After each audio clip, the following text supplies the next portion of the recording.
원래 예방학 수업의 뒷부분은 실습으로 이루어져 있는데요. 조별로 실습하는 데는 아무래도 무리가 있는 상황이다 보니까 대체 실습으로서 두 가지 종류를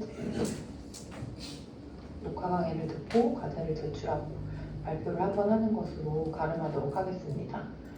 그래서 첫 번째 시간은 연구 논문 구조를 이해하고 비판적으로 읽는 것에 대해서 강의를 하도록 하겠습니다. 방금 말씀드린 대로 실습을 대체할 강의와 그다음에 평가 계획을 간단히 말씀을 드리면요.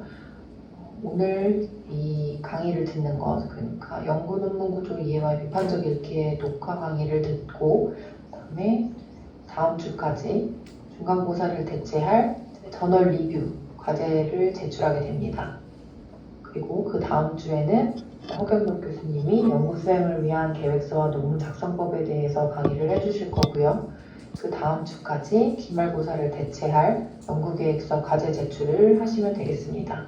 그리고 마지막 수업날 실시간 강의로 비대면이 될 것 같아요. 실시간 강의로 앞서 제출한 과제 두 가지 저널 리뷰라던가 연구계획서 과제라던가 이 둘 중에 원하는 것으로 발표를 10에서 15분 정도 되는 분량으로 준비하셔서요. 이날 발표를 하고 짧게 피드백 드리는 것으로 이제 평가를 가름하도록 하겠습니다. 정리하면 과제 보고서 2개를 제출하셔야 되고요. 여기 이 둘 중에서 하나 이제 본인이 원하는 것으로 발표를 1회 진행하면 되겠습니다. 평가나 실습 관련해서 질문이 있으신 분은 의학교육실이나 아니면 맨 뒤에 있는 제 메일 주소로 메일 주시면 되겠습니다. 그래서 오늘 알려드릴 연구 논문 구조에 대해서는 아래와 같은 목차로 강의를 진행을 할 건데요. 아무래도 의학 연구는 멈춰있지가 않죠. 항상 이제 동적으로 최신의 연구 결과들로 업데이트가 되고 가이드라인도 이에 따라 에비던스 베이스드에 따라서 업데이트가 되고 추가 수정이 되게 됩니다. 그래서 보건의료 분야 관련한 논문을 이제 주기적으로 우리가 계속 보게 될 텐데요.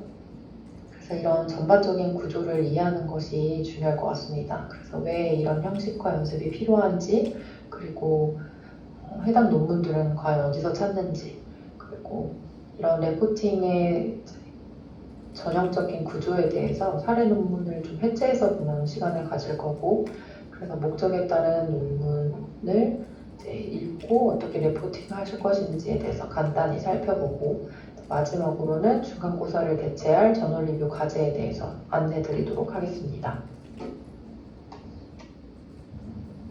이런 보건의료 논문의 전반적인 구조를 이해하는 것이 왜 필요한가 생각을 해보면 일단은 읽는 걸 생각해 볼게요. 그러면 우리가 어떤 논문을 읽을 때 두서없이 중구난방으로 이렇게 써져 있다면 우리가 받아들이는데도 한참 시간이 걸릴 것이고 또 어떤 것을 말하는지 이해하기 어려울 때도 있고 또 자칫하다가는 미스리딩 되는 경우도 있습니다.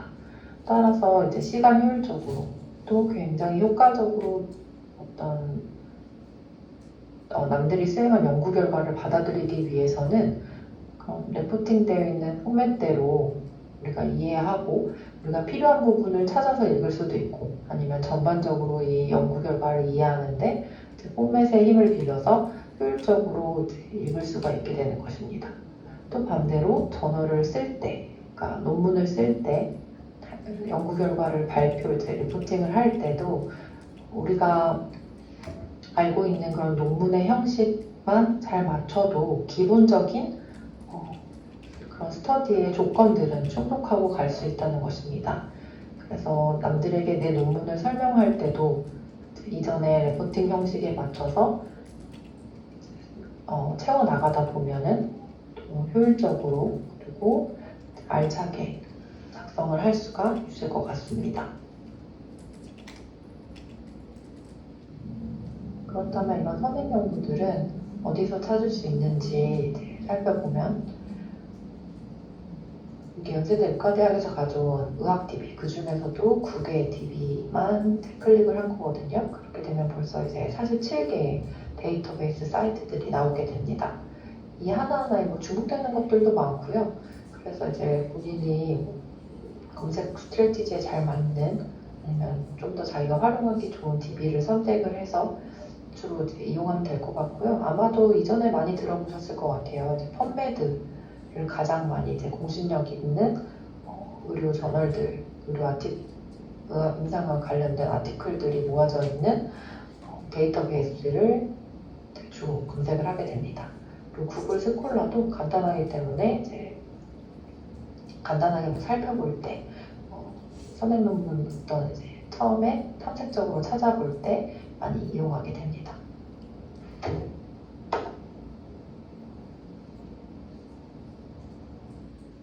그래서 실제로 이제 펀메드와 구글 스콜라에서 내가 관심 있는 분야에 대해서 검색을 진행을 해봤습니다. 그래서 어덜레센트 오비시티와 카디오베스큘러 디지즈의 연관성을 보고 싶다고 하면 이렇게 중심되는 키워드들을 클릭을 하고 AND 또는 5월 조건으로 넣어서 검색을 하게 됩니다. 사실 좀 더 이런 검색 스트래티지에 대해서는 굉장히 더 자세하게 할 수가 있거든요. 이 설치를 그냥 빈칸에다 저처럼 쓰는 것이 아니라 어드밴스드된 설치 방법 스트래티지로 검색을 할 수가 있는데요. 이거에 대해서는 뭐 메타 아날리시스나 아니면 시스테마틱 리뷰라고 쳐서 어떤 하나의 예시를 클릭해보면 거기에 설치 스트래티지가 있거든요. 그거를 따라서 검색을 해보는 방법도 한번 추천드릴게요. 아마도 이제 도서관에서 관련된 문헌 검색 스트래티지에 대해서 뭐 1시간을 설명할 수도 있을 정도로 굉장히 이제 꽤 이제 분량이 있는 분야니까요. 오늘은 그거에 대해서는 넘어가도록 하고 이제 한번 살펴보도록 하겠습니다. 그래서 어덜센트 오베시티랑 카디오베스큘러 디지즈를 치고 누르면 이제 그간 출판되었던 논문들이 이렇게 쭉 나오게 됩니다. 근데 우리는 뭐 앱스트랙트만 볼 게 아니잖아요. 풀텍스트를 볼 거기 때문에 풀텍스트가 제공이 가능한 애들로 이제 체크를 해줬고 또 보면은 출판 개수가 이런 식으로 나오잖아요. 여기에서 내가 뭐 원하는 여기 다 범위를 두고서 봐도 되지만 최신의 것을 보고 싶다고 하면 퍼블리케이션 데이트의 이제 범위를 조정을 해서 볼 수가 있고요. 뭐 아니면 리뷰 논문이라던가 메타 아날리시스 위주로 보고 싶다, 아니면 일반 아티클 위주로 보고 싶다 이런 것들에 대해서도 이제 선택이 가능합니다. 그래서 원하는 논문을 이렇게 통해서 클릭해서 탐색적으로 볼 수가 있습니다.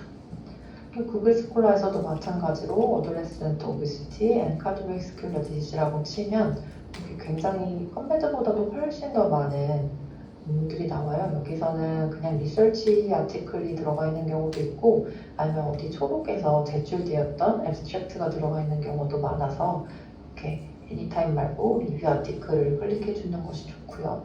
또 앞서 마찬가지로 그런 퍼블리케이션 데이트의 범위를 정해 줄 수가 있습니다. 그리고 하나 좋은 점 여기 이렇게 풀텍스트가 가능한 사이트들이 옆에 바로 나오기 때문에 이렇게 바로 누르면 접속이 가능합니다. 그리고 저는 주로 이제 사이테이션이 많이 돼 있는 논문들을 먼저 읽고 넘어가는 스트래티지를 취하고 있습니다. 그리고 또 이런 검색하는 방법만 있는 것은 아니죠. 그래서 뭐 교수님이 추천해 주신 것이라던가 아니면 어떤 학술대회 같은 데 가서 어떤 우리의 실마리가 될 주요한 논문을 찾았다. 아니면 어디 가이드라인에서 인용된 논문을 찾았다 할 경우에는 우리가 읽다가 궁금하거나 아니면 관련한 주제를 가지고 있는 사이테이션을 발견을 했다고 하면 이것을 클릭해서 연결, 또 뭐 클릭해서 연결, 클릭해서 연결 이런 식으로 이제 그런 발자취를 트래킹해서 선임 논문을 찾아가서 공부하는 방법도 있겠습니다. 그래서 이제 실제 아티클의 구조를 살펴보도록 하겠습니다. 보시면 일단 타이틀이 나오겠죠. 우리가 검색해서 나온다거나 아니면 어떤 논문을 볼 때 제일 처음 보게 되는 게 이 타이틀이 될 거고요. 여기에서 우리가 관심 있어 하는 키워드들이 들어가 있는지를 이제 체크를 해서 해당 논문을 이제 클릭을 하고 저자들 같은 경우에는 사실은 뭐 크게 영향을 받진 않죠. 저자들에 대해서는 크게 관심을 두지는 않지만 그래도 이 분야에 대해서 굉장히 저명한 저자가 포함되어 있다거나 아니면 유명한 워킹 그룹이 포함되어 있다거나 하면 좀 더 관심 있게 볼 수가 있겠죠. 그 다음에 우리가 확인해야 될 거는 아티클 타입과 스터디 타입입니다. 이게 조금 비슷해 보이지만 살짝 다를 수 있는데요. 아티클 타입 같은 경우는 보시면 오리지널 인베스티게이션, 아니면 리서치 레터, 아니면 컨센서스 스테이트먼트, 아니면 스페셜 커뮤니케이션. 사실 이거는 저널마다 약간 이름이 조금 다를 수 있거든요. 근데 이 중에서 우리가 제일 많이 보는 건 오리지널 인베스티게이션이나 아니면 리서치 레터가 될 것 같아요. 이게 실제로 어떤 하나의 개별의 연구를 수행을 해서 그 연구 결과를 레포팅하는 방식입니다.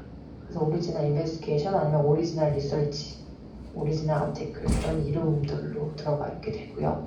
그 다음에 이거랑은 또 별개로 나의 연구의 타입은 좀 다를 수 있겠죠. 내 연구가 랜더마이즈드 클리니컬 트라이얼인지 아니면 코호트 스터디인지 아니면 메타 아날리시스인지 아니면 퀄리테이티브 스터디인지 이렇게 연구의 디자인에 대해서 종류가 굉장히 많기 때문에 이런 거를 이 논문이 어떤 디자인을 취하고 있는지를 조금 염두에 두고서 보면 좋을 것 같습니다. 그래서 이제 실제적으로 논문을 기술하는 걸 보면 앱스트랙트가 가장 먼저 나오죠. 앱스트랙트 아니면 서머리 이런 이름들로 나오고 그래서 내 연구에 대한 요약이 앞자리에 들어갑니다. 백그라운드를 보여줄 때도 있고 아니면 임포턴스를 보여줄 때도 있고 아니면 스터디 에임을 제일 처음 보여주는 데가 있고요. 그 다음에 나의 연구 결과에 이런 방법들을 간략하게 기술해 놓은 메소드 섹션과 그 다음에는 내 그 방법을 이용해서 도출된 내 연구 결과의 내용들을 파인딩스나 아니면 리저치에 적게 됩니다.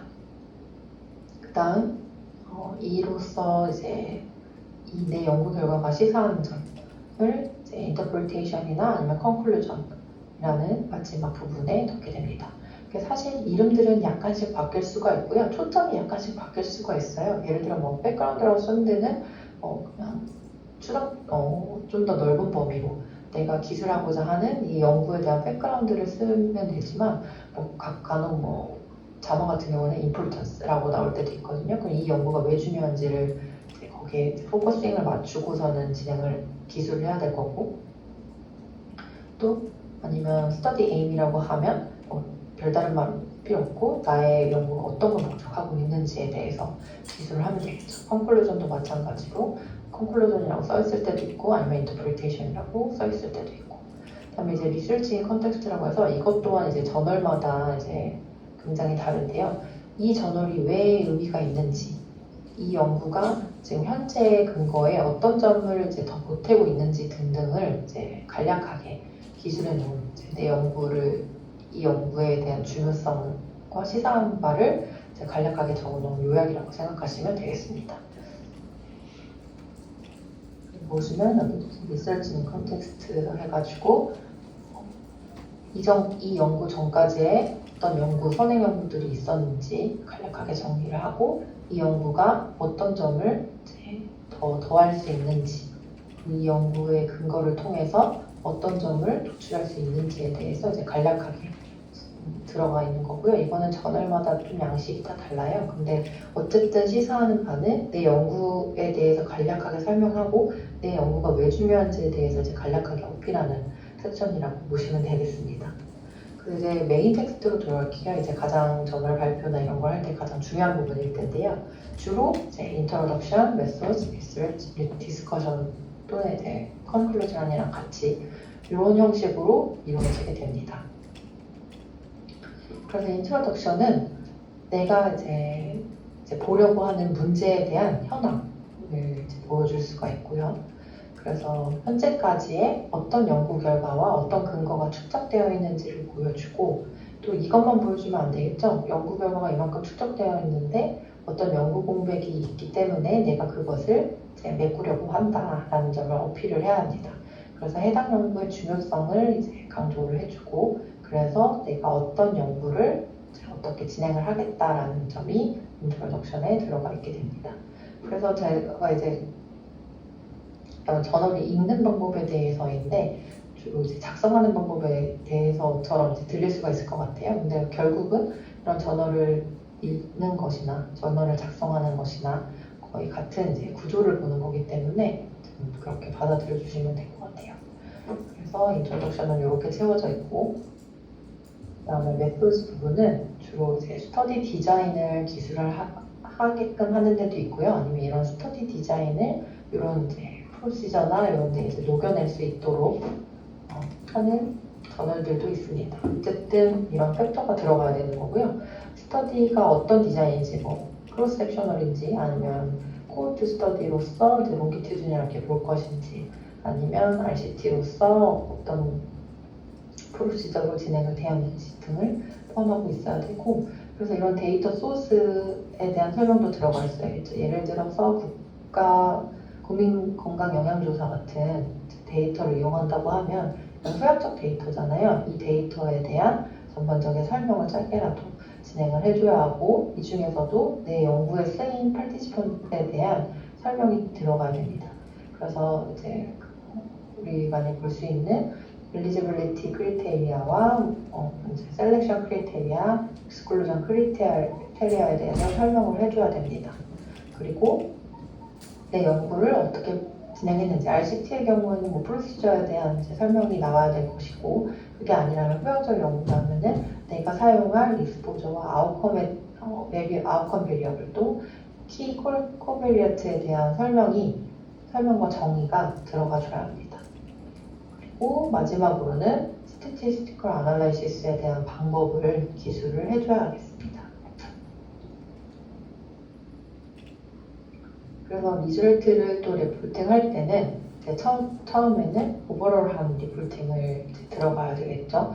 얼마의 사람이 이제 참가되었고, 이 사람들의 제네럴 캐릭터리스틱은 어떻고, 이런 오버롤한 파인딩들을 보고를 하고, 이제 가장 주요한 프라이머리 파인딩스를 보고를 하고, 그 다음에 이 프라이머리 파인딩스를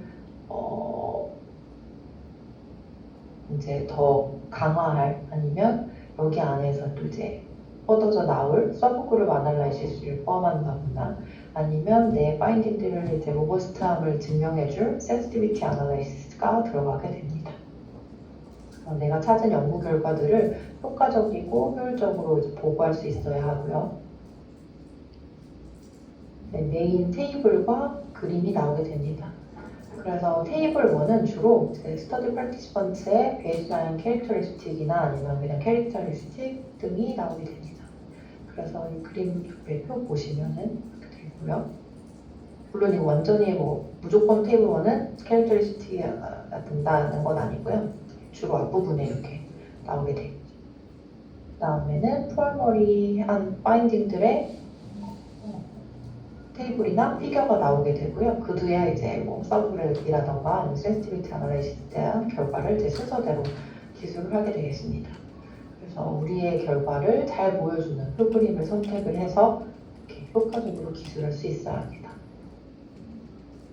그래서 이제 리서치 부분은 내가 이제 분석한 결과에 대해서 뉴트럴한 톤으로 객관적으로 기술을 했다면, 디스커션 부분은 나의 이제 연구 결과에 대한 토의의 심화 버전이 되겠습니다.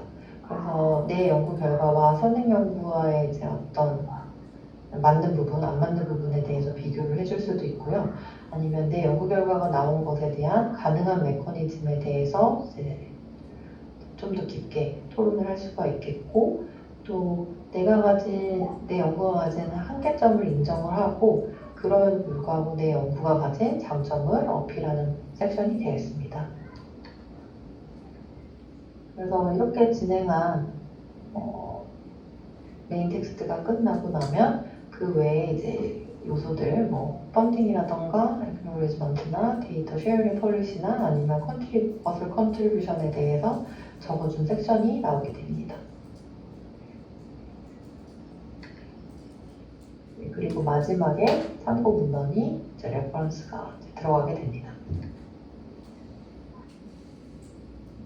그래서 앞에서는 논문을 간략하게 어떤 구조로 이루어져 있는지 짧게 그냥 토막 덩어리를 봤다면 살짝만 좀 더 자세하게 살펴보도록 하겠습니다. 그래서 이 논문은, 두 번째 논문은 BMC 캔서라는 저널에 실린 아티클이고요. 아티클 중에서도 이제 리서치 아티클이죠. 그래서 어떤 사람이 연구를 수행해서 분석한 결과를 레포팅한 것이고 2019년에 출판된 논문입니다. 제목은 Impact of Post-Operative Major Complications on Long-Term Survival After Radical Resection of Gastric Cancer입니다. 그래서 이렇게 앱스트랙트가 있죠.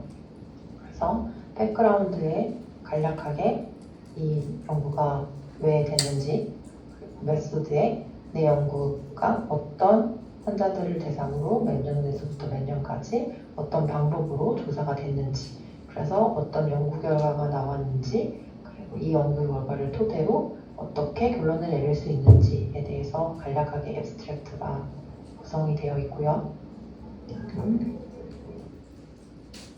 실제 메인 텍스트로 들어가서 첫 번째는 이제 백그라운드를 보여주게 됩니다.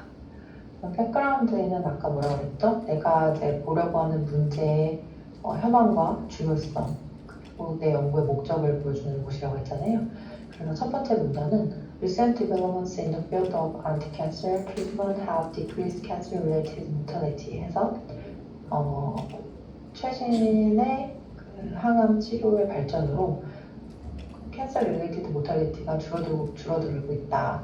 그래서 블라블라 해서 관련된 내용을 백그라운드를 보여줄 것이고 왜 이 문제가 중요한지에 대해서 보여줄 것이고 두 번째 문단은 Recent data have suggested that patients who suffer from complications have poorer long-term survival outcomes 해서 최근의 연구들에 대한 연구 결과를 보여주는 섹션이 되겠습니다. 다음 거의 이제 백그라운드의 마지막 부분은 대체로 이 내 스터디의 에임이나 아니면 오브젝티브에 대해서 설명을 해주는데요. 이 연구의 같은 경우에는 The aim of this study was to investigate the impact of post-operative complications on long-term survival after radical resection of gastric cancer가 되겠습니다.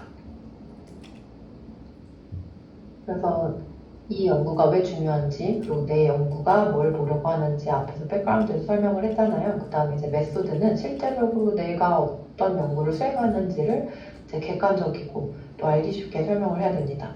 그래서 이제 첫 번째는 retrospective study죠. 후향적으로 내가 뭘 자료를 모집한 게 아니라 모여져 있는 데이터를 분석을 한 것이고, 그래서 239명의 페이션트를 등록을 했습니다. 이 239 페이션트는 어떤 환자예요? 가스트렉토미를 진행을 한 환자입니다. 2012년부터 2013년까지. 그래서 이렇게 어떤 대상을 포함을 시켰고, 그 다음에 여기서 이 페이션트 중에서 어떤 환자를 익스클루전 했는지를 기술을 해줘야 됩니다. 그리고 이제 내 페이션트에서 어떤 데이터들을 볼 건지 여기서는 이제 간략하게 나와 있어요. 그래서 뭐 age, sex, BMI, comorbidity, prior history of abdominal surgery 뭐 등등등등 내가 보려고 하는 베리어블에 대해서 설명을 하고 필요할 경우에는 이 베리어블의 데피니션에 대해서도 기술을 해줘야 됩니다. 그리고 이제 이게 아마 explanatory variable이 될 거고요. 이 뒷부분이 outcome variable에 대한 설명인 것 같아요. 그래서 post-operative outcome은 뭘 통해서 수집이 되었고 어떤 것을 통해서 definition이 되었고 categorize 되었고 이거를 기술을 해줍니다. 그래서 테이블 1에 리스트 되었잖아요. outcome들이 너무 복잡할 경우에는 이렇게 definition과 어떤 것을 볼지에 대해서 기술을 해준 겁니다. 그 다음에 이거는 아까 롱기튜디널하게 어떤 베이스라인에 대한 시점이 있고 뒤로 아마 어떤 컴플리케이션의 발생을 보는 연구인 것 같아요. 그래서 팔로업 기간도 하나의 시간적인 변수이기 때문에 여기다가 또 기술을 해줬습니다. 그래서 팔로업 데이터를 이제 수집을 했고 팔로업 데이터는 어떻게 정의되는가, 뭘로 수집되었는가랑 어떻게 계산되는지에 대해서 나와 있습니다. 그래서 마지막으로 메소드의 거의 마지막은 statistical analysis가 들어가는데요. 통계적으로 이들을 어떻게 분석하고 검증할 것이냐에 대한 계획이 나와 있어야 됩니다. 그래서 카테고리컬 변수는 카이스퀘어 또 피셔 익젝트 테스트로 이제 진행을 해서 두 군에 뭐 차이가 있는지 이런 것, 세 군인가요? 뭐 군 간의 그룹 간의 차이가 있는지를 보았다. 그리고 인디펜던트 리스크 팩터는 바이너리 월스트링 리그레션을 통해서 살펴보았고, 그다음에 오버롤 서바이벌이나 디지즈 프리 서바이벌 레이트는 카플란 마이어 메소드를 이용해서 구했고, 또 이 생존 곡선의 로그랭크 테스트를 통해서 이 그룹 간의 이런 생존 시간의 차이가 있는지를 검증하였다. 그리고 콕스 프로포셔널 하자드 모델을 이용해서 이제 하자드 레이쇼를 구했다. 이런 스태티스티컬 애널리시스에 대한 섹션이 들어가 있습니다. 리서치는 또 이제 메소드랑 거의 이제 메소드에서도 스태티스티컬 아나라이시스에 들어가는 순서대로 이제 보여주는 게 맞추는 게 가장 보기가 쉽겠죠. 첫 번째는 페이지 전체 데모그래픽, 서지컬 아웃컴스에 대해서, 그러니까 제너럴 캐릭터리스틱에 대해서 보여주게 됩니다. 그래서 demographic and clinical characteristics of patients recruited in this study are shown in table 2. 그래서 테이블 2에 이렇게 전반적인 참여자들의 소셜 데모그래픽한 캐릭터리스틱이 나와 있고요. 여기는 아웃컴에 대한 정보를 따로 뺐어요. 같이 보여주기 너무 복잡하니까. 그래서 포스트 오퍼레이티브 컴플리케이션에 대한 또 캐릭터리스틱에 대해서 보여주었습니다.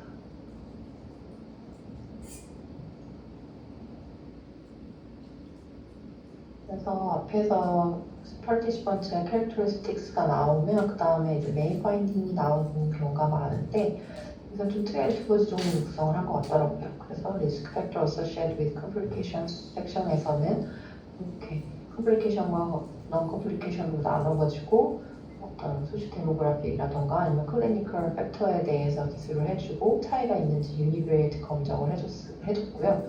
그 다음에 여기서는 멀티베리트 아나리시스죠. 그러니까 보정 서로 통째를 했다는 거죠. 그래서 콕스 하자드 레이쇼니까 콕스 프로포셔널 리그레션 모델을 이용해 가지고 포스트 오퍼레이티브 컴플리케이션에 영향을 줄 수 있는 팩터들에 대한 연구 결과를 보여주었습니다.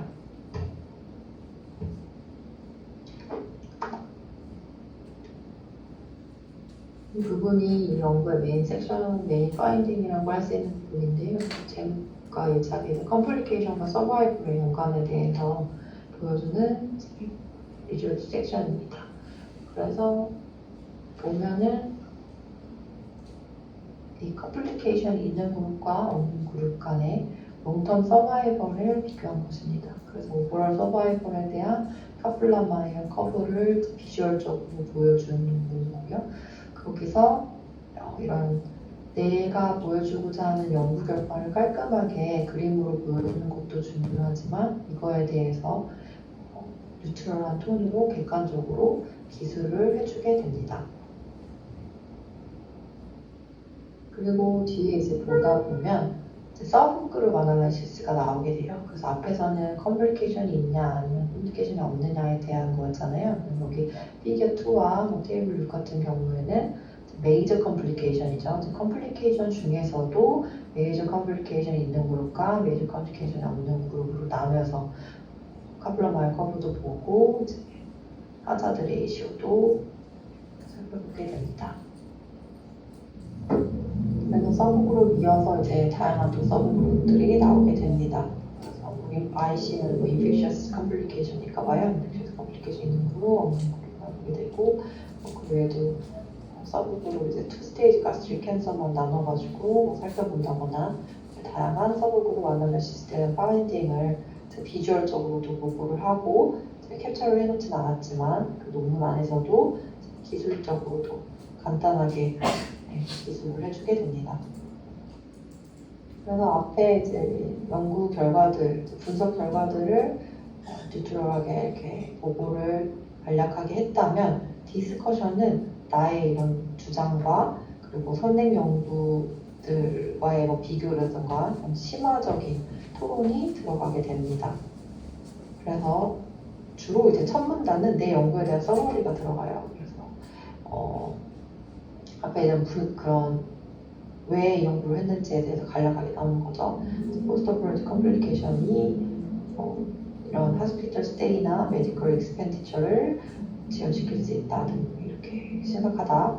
그리고 그래서 이 연구에서는 뭐뭐를 분석을 해서 뭐뭐를 분석을 진행을 했다. 그래서 우리는 컨펌했다. 이런 연구 결과들을 서머리를 보여주고 그다음에 실과 토론이 들어가게 됩니다. 그래서 several studies have repeated 나오죠. 그러니까 이전에 선행 연구들이 어떤 것을 이제 말을 했고 이 결과들은 우리 거랑 뭐 비슷하다, 우리 연구 결과를 지지한다, 아니다 이렇게 심화적인 논의를 할 수가 있는 거고요. 그래서 또 이제 one possible explanation이 나오죠. 그래서 그런 데이터들의 possible한 explanation, 그런 잠재적인 메커니즘이라던가 이런 걸 설명해 줄 수도 있고 또 약간 디스커션은 이런 형식, 뭐 서머리가 있고 선행 연구와의 비교가 있고 이런 큰 틀은 유지가 되지만 그 안에서는 다양하게 구성이 될 수가 있다는 점 기억해 주시면 될 것 같습니다. 그리고 이제 심화적인 토론이 들어가는 거죠. With regard to infectious complications. 그러니까 우리 아까 서브그룹 중에 하나였죠. 서브그룹의 결과에 대한 내용도 토의를 해주고요. 그다음에 one advantage of our study 나오는 거는 이제 우리 연구의 강점에 대해서도 디스커션에는 들어가게 됩니다. 주로 근데 이제 맨 뒤에 이제 스트렝스가 나오게 되는데 여기는 좀 중간에 끼워넣고요. 서브그룹에 대한 내용에 대해서도 이제 좀 더 자세하게 기술을 하게. 그래서 우리의 연구에 대한 한계점도 인정을 해줘야 됩니다. 그래서 리미테이션에 대해서 기술을 해줘야 되고요. 그 다음 컨클루전으로서 어떤 연구 결과가 나왔고 이걸로 뭘 할 수 있다. 간략하게 또 짧게 요약을 해주게 됩니다. 사실 뭐 내용면에서는 그렇게 중요하지 않을 수 있지만 이렇게 앱스트랙트와 메인 텍스트가 구성이 되고 나면 그 뒤에는 데이터를 어떻게 얻을 수 있는지 아니면 뭐 야구는 뭐가 있는지 참고는 뭔지 펀딩 같은 건 어떤지 아설드의 뭐 인포메이션이나 이해관계는 없는지 그다음에 서플먼트가 있는지 등등의 기타적인 논문을 출판 윤리와 이런 것들에 맞게 작성이 된 것을 확인할 수가 있습니다. 앞에서 보셨듯이 논문은 섹션들이 다 나눠져 있습니다. 그래서 이렇게 나눠져 있는 이유는 효율적으로 보고 또 미스리딩 없이 연구 결과를 객관적으로 받아들일 수 있도록 나눠서 표시를 한 건데요. 그래서 내가 뭘 위해서 읽느냐에 따라서 어떻게 읽는지가 달라질 것 같아요. 그래서 이런 저널 리뷰 발표를 할 때 목적이 무엇이냐. 내가 어떤 연구를 진행하거나 아니면 어떤 연구 주제에 관심이 있어서 그걸 어떻게 수행했는지에 대해 관심이 있는지, 메소드에 관심이 있는지.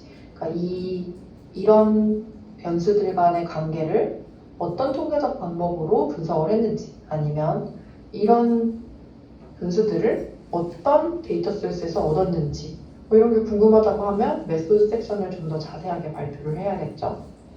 그런데 우리가 뭐 가이드라인을 정할 거예요. 아니면 우리가 어떤 연구를 진행함에 있어서 새로운 뭐 약이 나왔어요. 새로운 신약이 나와서 이 신약이 효과적인지 아닌지를 보려고 하면 메소드는 뭐 통상적으로 쓰는 방법을 썼겠죠. 리저트가 오히려 좀 중요할 수 있겠죠. 이게 진짜 효과적인지, 이게 어떤 데에 효과적인지, 어떤 통계적인 파워가 어느 정도인지 뭐 이런 리저트가 더 중요할 수 있기 때문에 이 목적에 맞게 더 강조해서 발표를 하시면 됩니다. 그리고 연구를 위한 선행연구 공부라고 하는 거는 그러니까 내가 어떤 변수와 어떤 변수 간의 연관성을 보려고 한다 했을 때 비슷한 논문이나 참고될 만한 논문들을 몇 개 찾아서 여기서 데이터 우리 연구 결과를 프레젠테이션 어떻게 했는가, 그러니까 표그림을 어떻게 구성했고, 어떤 비주얼로 보여주었는가 등등도 이렇게 선행 연구들을 살펴봄으로써 공부할 수가 있게 되는 겁니다. 그래서 선행 논문은 그냥 일괄적으로 이렇게 쭉쭉쭉쭉쭉쭉 읽는다기보다는 먼저 이런 내가 보려고 이 논문을 통해서 얻고자 하는 것이 무엇인지를 먼저 결정을 한 다음에 메소지를 더 강조해서 볼 것인지 리절트를 더 강조해서 볼 것인지 이런 걸 좀 정해서 보면은 더 좋을 것 같아요. 그래서 예를 들어 뭐 발표를 하는데 나는 그러니까 이 논문에서는 연구 방법론이 굉장히 중요한데 리절트에서 이게 중요하고 p-value는 0.05 이하입니다 라고만 말을 하면 잘못된 발표가 되겠죠. 그래서 목적을 먼저 정하고 그 다음에 발표를 진행을 해야 된다. 그 다음에 어떤 논문이 있다고 하면 그 논문이 100% 완전 팩트인 건 아니거든요. 물론 이제 저명할수록 그리고 연구 방법론이 탄탄할수록 그 근거는 되게 확보하게 되겠지만 그래도 어쨌든 객관적으로 비판적으로 있는 자세가 중요할 것 같습니다. 마지막으로 시험을 대체할 과제 제출과 발표에 대해서 안내드리도록 하겠습니다. 앞에서 잠깐 말씀드린 대로 과제 2가지와 발표 하나로 평가를 할 거고요. 과제가 다 뭐 어려운 과제는 아니에요. 그래서 설명을 드리면 중간고사를 대체할 저널 논문을 이제 리뷰하는 과제는 펀메드나 구글 스콜라 등에서 관심 있는 아티클을 하나 골라주세요.